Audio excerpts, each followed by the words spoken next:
Marcello, thank you so much for joining me today. The Renaissance man, really excited to tell your story. We spent some time chatting before this. I think there's a lot of fun stuff to share. I know our audience is going to enjoy hearing about you and your SMU story, but for those who might not know you yet, would you please introduce yourself? Yeah, thanks for having me on, Mitch. My name's Marcello Ortega. I went to SMU and graduated in 2014, majored in economics and finance, and today I own Marcello Andres Ceramics, a clay studio, boutique art studio here in Dallas, Texas. So as we always do on this, we kind of start chronologically. Um, However, you and I met, maybe a month ago through another SMU mutual friend, and ended up having an event at your studio that you say you're ceramics, but we had maybe one of the best evenings as a group of friends. Tell us a little bit about uh, the events you guys host as kind of a prelude to where this might finish up as we go through this conversation. Yeah, absolutely. So we have a warehouse in the Cedars neighborhood. It's a very industrial part of Dallas where we do production work. We make everything from plates and cups to sculptures and pieces that aren't functional. Um, at the same time, the studio and the brand and myself is very hospitality forward. So we like to host, we like to eat, we like to drink and hang out. So just naturally, as the studio grew over the years, we created a space where we could host dinners.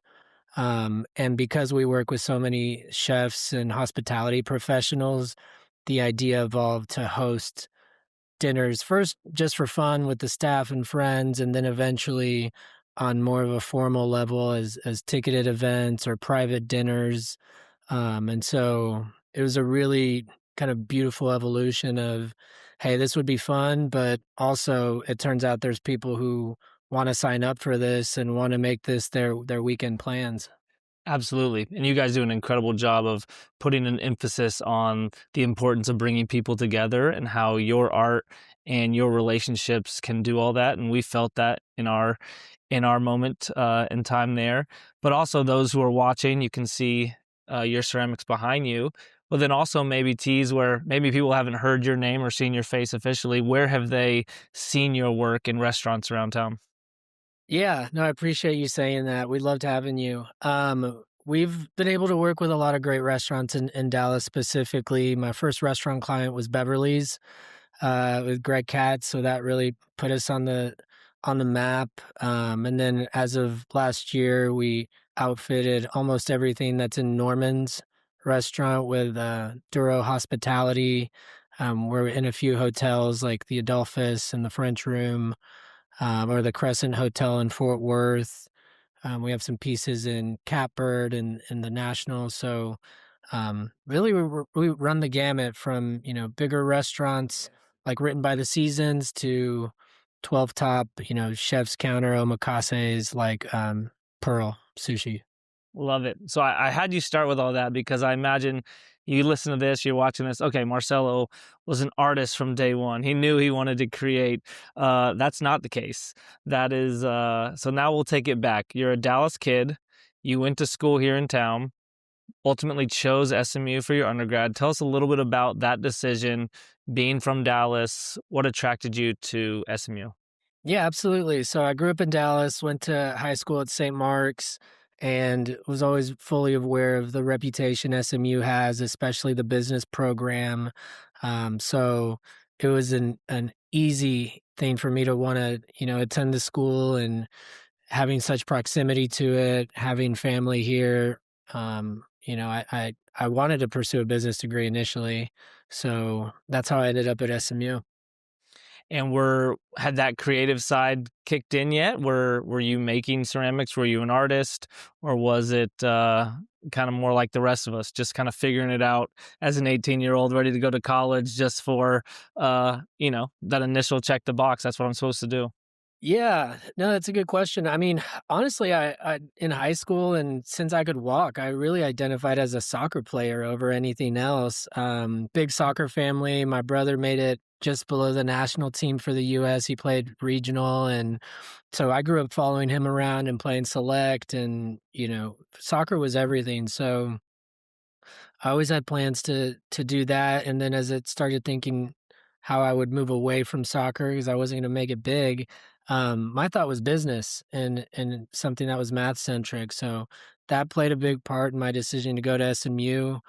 At St. Mark's, I did do 2 years of ceramics.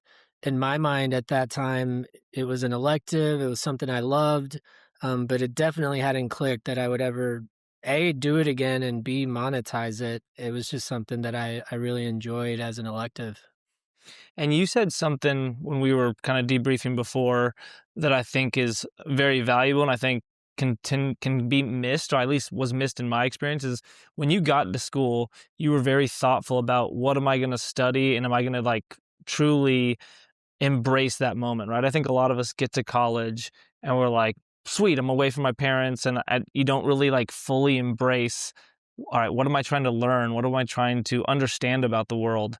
Um, was that something, that self awareness, that awareness of education, something that was always with you, or you developed kind of early on in those college years?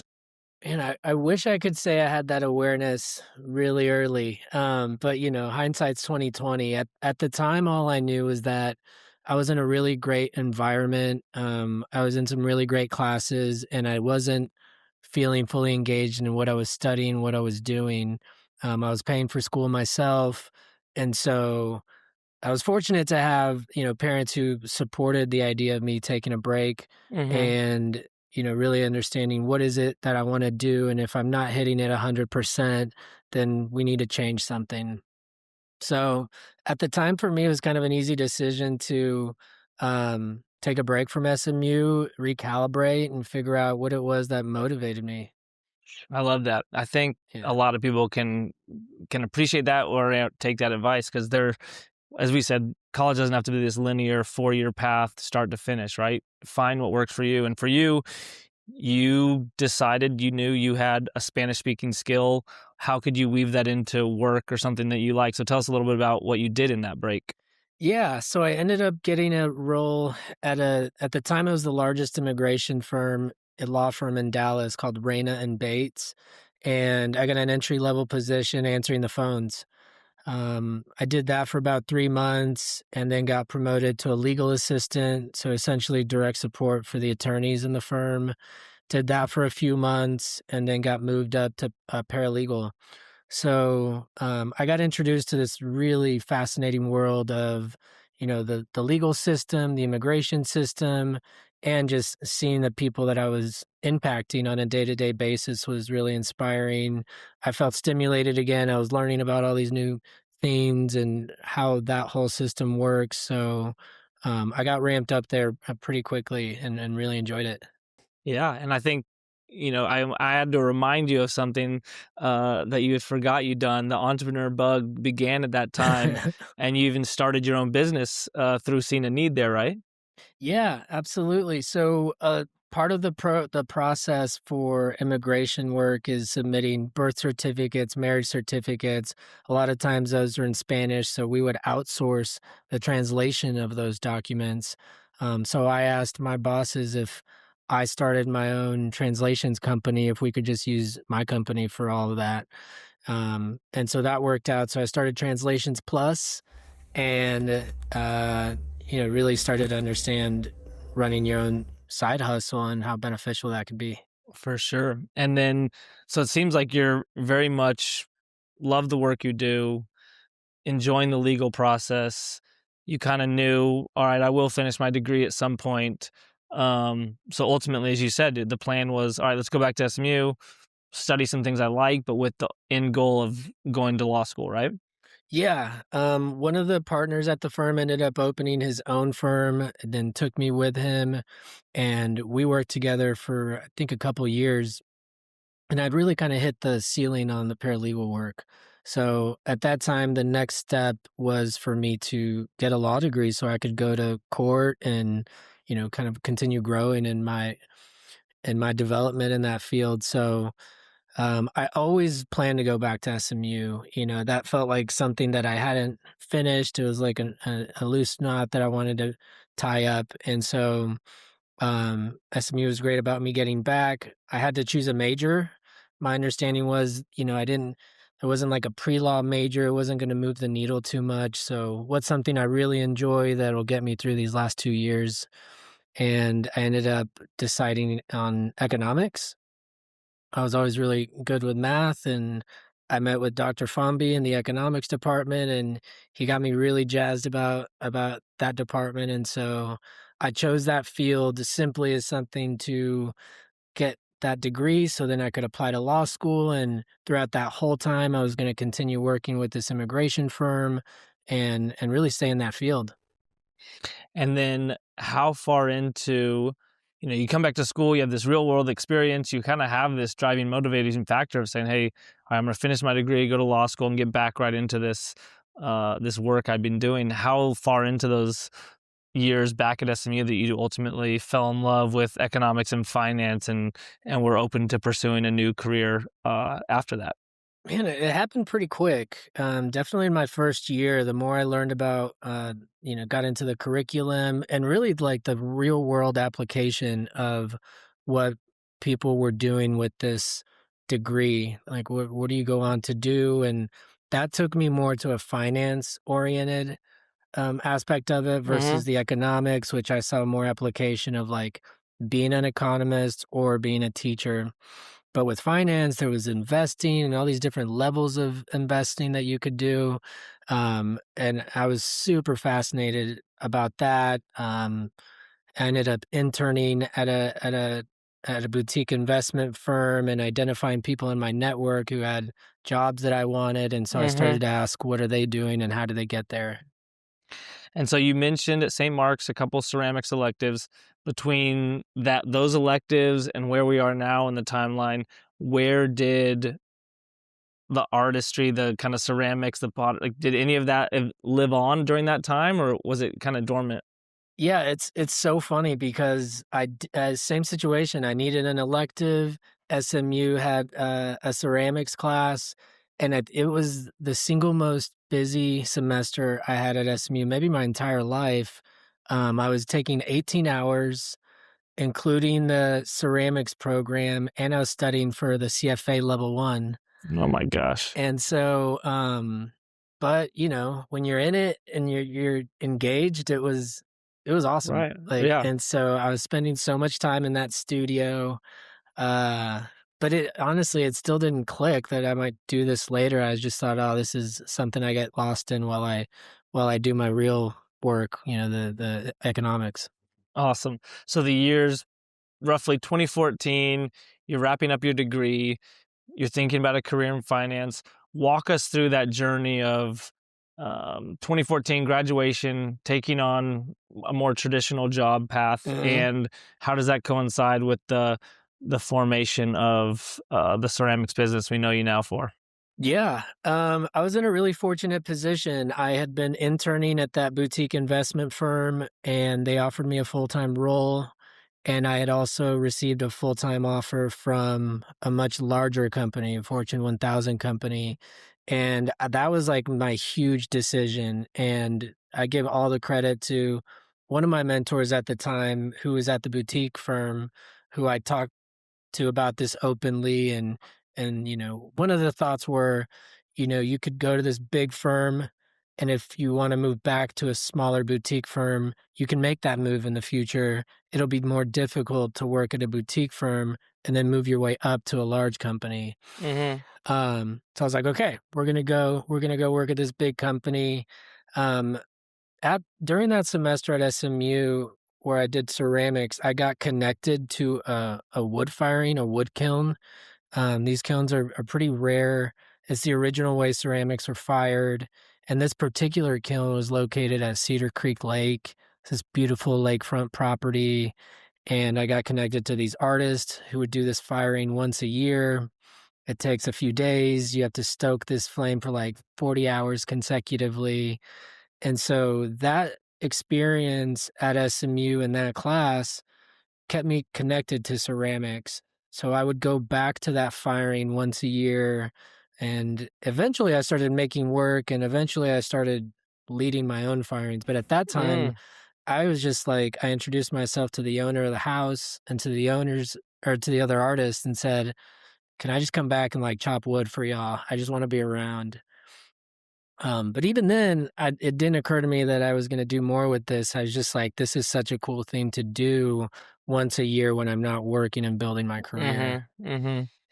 Yeah. And is that something, do you notice that you have kind of a unique skill for that? Or is it like, that's so foreign to me being so unartistic, is like, did that, you created something and everyone's like, wow, Marcello, you're really good at this? Or is it kind of one of those things that you just have to pursue and kind of push as a way to kind of make it in that world?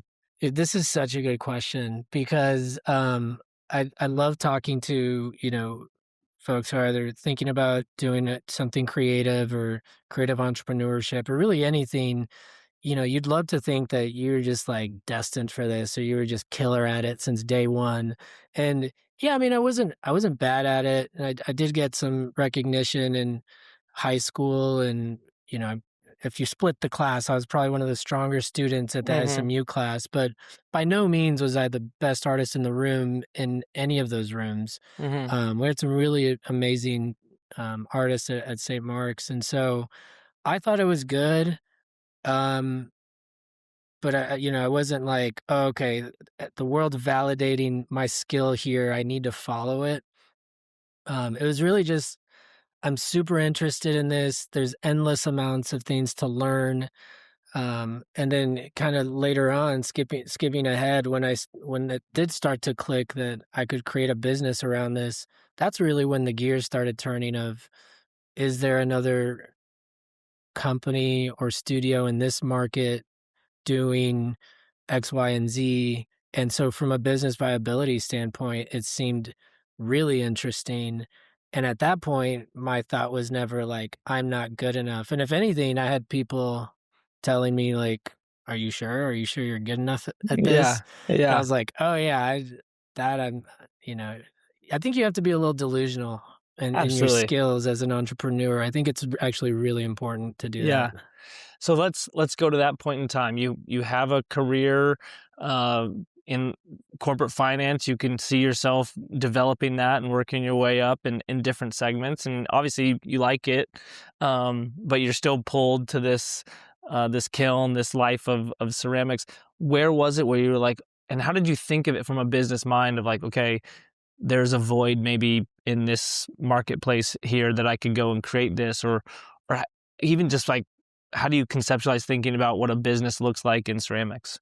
Yeah, absolutely. So, because I kind of have this situation at the different companies I worked at where just coincidentally my mentor ended up leaving the company for one reason or another. And so that left me with sort of like a gap, and I felt I was stagnating a little bit in these companies. I was really ambitious to want to like achieve in these different fields. Around that time, I was living in Deep Ellum, and for the first time in my life, meeting more creative entrepreneurs, people who were starting businesses outside of the fields that I was used to seeing growing up at St. Mark's and SMU. And they were successful, and they were, making partnerships and contracts with a lot of the businesses and company names I was familiar with, but just doing it with totally different things like art Right. and music. Right. And so that's really when I started to think about, what if I were to start a business, what would I do? And that's when the ceramics started to enter a different context of like, okay, could I be an artist? Could that really sustain a livelihood? Mhm. Would I be, would I be like represented by a gallery? Would I go back and get my MFA and Mm. teach? What does this look like? And right around that time, one of the entrepreneurs I was referencing, she's done a lot of stuff in Dallas. She actually pioneered the 42 Murals project in Deep Mm. Ellum. Yeah. So all those murals in Deep Ellum, she approached 42 Real Estate and said, "Hey, let me curate a bunch of artists putting these murals all over the neighborhood to help your development." So really cool ideas like that. She had another project, and I applied for that to do a ceramic installation. She had had like hundreds of artists go through this program. Had never worked with a ceramic artist, and I ended up getting that bid.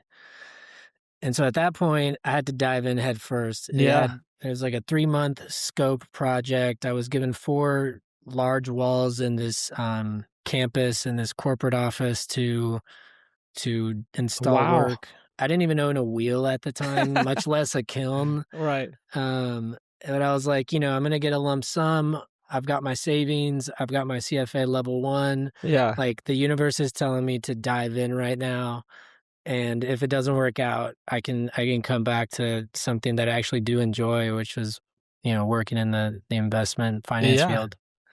So you complete this install, you kind of see what you're capable of and then where does the business model go? Like, okay, am I like to your point, do I go feature my work in galleries for sale that route? Or was it, okay, restaurants need ceramics, they need plates. Like, do I go sell myself that way? And then what's kind of the chicken and egg scenario of you obviously don't make plates before you have the order, right? Yeah. How does that Y work? yeah. No, this is so, like, I love going back to this time. It's a lot easier to look back on it now, of I'm course. At sure. the time, Yeah. it was wild because the truth is, Mitch, I didn't really create this, like, buttoned up business plan, and I don't recommend people do that. Like, you should consider all these things, but in my mind, I saw an opportunity and I had to seize it, and once I finished that, which took, like, every brain cell I had to figure out how to do all those things, um, then my next task was, okay, what do we do now?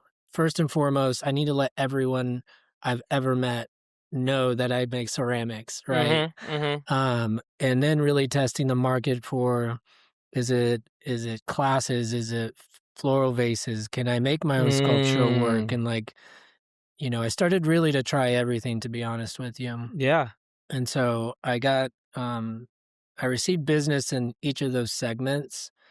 And that period lasted about a year, including I did have one dinnerware commission for 72 pieces towards the end of that year, for a collector of mine who asked me to make those plates for one of her homes. So I made that. And I was like, great. And then I went to a workshop that I had gotten into to work with a 14th generation Japanese ceramic artist. And I had to go off the grid for 2 weeks. It was a really, really great cool. experience. But just the way things work, it was during that time that I was in Maine that Greg contacted me, Greg Katz from Beverley's, and said that he had a project that he wanted to discuss. So I come back to Dallas on cloud nine from this inspiration, from this craft that spans generations. And I'm like, okay, I'm thinking I'm going to go one direction with this art and what is my voice with sculpture. Yeah, And then Greg's like, I'm about to open my first restaurant. I know you just started a studio. Let's team up and do wow. this for me. And I was like, after that meeting, I was ready to run through a brick wall. I was Yeah, like, let's go. Okay, the decision's made. There's right, no more thinking time. I'm gonna do this order for Greg, and then I'm gonna turn that into more restaurant orders, and we're right. gonna find a niche in the restaurant world. Amazing. And Yeah. so yeah, that's incredible. And I liked your advice of saying, "Hey, you might have an idea of what your business plan is gonna be, but you are let's try to every avenue, what makes sense. You're smart enough business-wise to kinda see what's checking out, what's scalable, and Hmm. then sometimes serendipity comes in and a friend calls you and you're off to the races." So from that point on, how did you evolve your business plan, your kind of business mindset for ceramics and where you guys go? Yeah. So the order with Greg went well. I got more interest through that order, and then COVID hit. Right. So his restaurant opened, I think February of 2019. So we had a year of continuing to grow. I was hiring people at that time on a project basis. If I would get a large order, I'd bring people on. And then COVID hit, everything slowed down. Mm, And and then that was the other question, like, is the restaurant industry even gonna survive? I had just gotten my first order with the French room actually in the Adolphus, like, a month before that, so that was in limbo. Fortunately for me, at that point, I had already also started helping A friend of mine with his staffing agency, his music booking Oh business. yeah. And so that was essentially a staffing model, very sales oriented, like a sales organization. Mhm. Um, and so those were the two things I had on my plate. That weird, month, 2 month time period in 2020, where Yeah. I don't know if you were in Dallas at that time. Yeah. It was It weird. was bizarre. It was Yeah, bizarre. and really So within. does production just stop for you then? You finish and it's like you have some leads, some other restaurants that obviously like the work you've done, but they're like, "Hey, Marcello, we gotta pause this right now. It's not in the budget to order new ceramics," and you're kind of having to stay idle until you see what happens next. Yeah, the biggest order I had at that time was the adult fist, and they were like, "We don't know when we're gonna open, so this is on pause. We don't know when we can issue our next payment. Like, this is all just a giant question mark." So at that time, I was sharing a space with another artist. It's essentially a storage unit, Yeah. um, out in Mesquite, and there was like a shelter. I forget what it was called, like shelter in place or something. Like you Yeah. weren't really Yeah. even Yeah. supposed to Yeah. be out unless you No. were a first Essential worker or responder. something. Yeah. Yeah.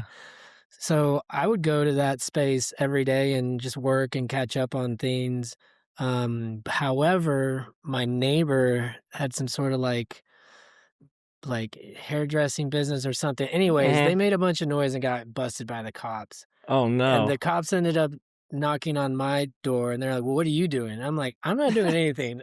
Right. I'm Right. here doing my work." And they're Yeah. like, "You're not essential. You need to go." Oh my So I wasn't gosh. even allowed to go to my studio, and so I really had to like go home and just think. Jeez. So fortunately for me personally, the music business bounced back in the Dallas market. We worked with hotels that kind of got Mhm. around the requirements that were in place at that time. So music bounced back, and then it took a lot longer, but restaurants and ceramics bounced back. They had like restrictions on how many people they could have in Right. their space. It was wild. Did you think potentially this business you had started might falter because of COVID and stuff? Or were you always like, hey, okay, music booking and working this can hold me over until the world comes back and then I can go back into building uh this ceramics business, or was it kind of in limbo? It was totally in limbo. I didn't know if it was gonna survive. I just knew, and I still feel this way, even though the context is so different today. I just always knew I would do this for the rest of my life. And I love it. I felt like I was in an incubation period with the ceramics business where it was like, okay, I got this restaurant order, I got that restaurant order. So the field is narrowed, but within this field, what's my position in the landscape? Am I gonna be like a boutique studio that like Mhm. a handful of people a year reach out to and those are gonna be rewarding, but maybe it's not something that I can scale and really make Mm. a living off of. It's just gonna be fulfilling and profitable, but at a smaller scale. Yeah. Or can I really grow this into something where, we can provide a good living for multiple people? And so that question was TBD at that time. I didn't fortunately have to rely on that income, so it was allowed to be TBD. And Mm. for anyone who does have the ability to, there's two schools of thoughts here, and I think both could work. But one is like dive 100% into one venture, don't get distracted. In my case, it really helped that I could take my approach slowly so I could Mhm. understand what my position in the market was. And as I think I mentioned to you, that went on for a couple years as the restaurant industry bounced back and really around. And so at the same time, I was still allowed to like get after it in another field. Mhm. And it also was in hospitality. My clients were all Right. hospitality. They were just buying music instead of Right. So you're ceramics. still growing the network and still having that underlying base of kind of who you speak to. So you survive a pandemic, you figure out what your niche is in the space. Where are you guys today? Tell us kind of how you went from once restaurants get back open. Is it truly word of mouth that everyone's like, okay, I need Marcello's work in my restaurant? How does that go? And kind of what does the future hold for you guys? Yeah. I think we're fortunate in the hospitality space in Dallas to have reached um, that point where I think a lot of chefs have heard of us. Most chefs and restaurateurs have heard of the studio, and then the timing of all this stuff, right? I was really fortunate to have a great first client and a bunch of really awesome clients after that who were successful. Then we had Michelin star ratings moved to Texas, so the industry as a whole started to consider more carefully all of their suppliers, including ceramics. And we were working with chefs and restaurants who were winning awards. So all these things kind of came together where we got a lot of attention at the city level and then at the state level, and then started to break other markets.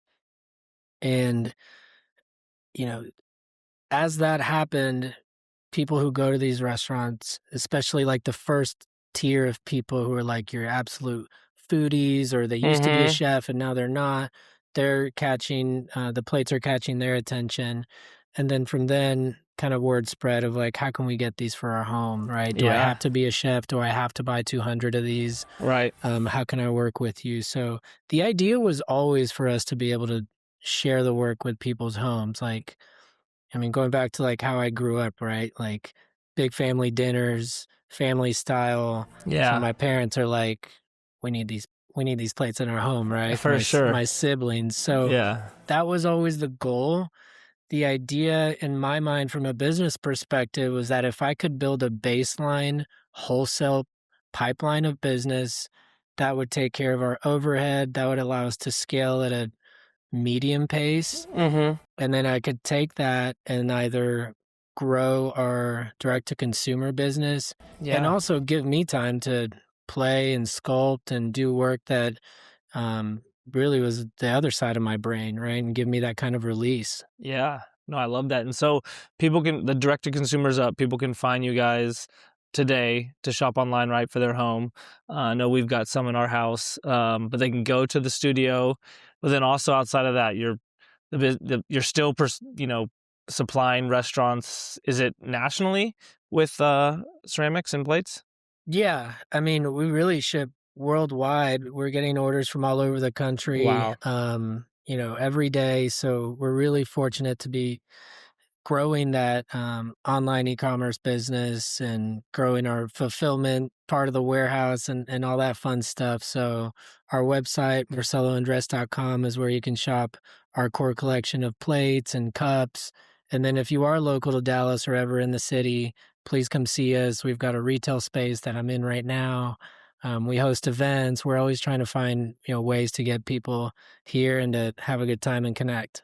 Yeah, I love that kind of grassroots community component that you guys always have. So, as I mentioned, you guys do these awesome dinners that I think people can find online or work Yeah. with you directly. And I know we'll do some 1911 events there, but then also you've started doing some workshops as well, right? As another Yeah. way to connect. Yeah, absolutely. I mean, since I started the studio, we've been asked how can we, teach people or bring people in who want to work with clay themselves. And I'm super excited that for the first time we've hired artists who can come in and help lead those workshops. So once a month we do a 2-hour workshop. It's a workshop that I created for the Nasher Museum a couple of years ago. So it's a really fun way to kind of dip your toe, so to speak, and then take an afternoon and be an artist with us. Well, Marcelo, your story is so fun, so inspiring, and it's just beginning. SMU is lucky to call you an alum, but thank you for spending some time with us today and letting us share it with a few more. Thanks so much, Mitch. I really appreciate it. Thanks for having me. We'll see you soon. Thanks All again. right, see you.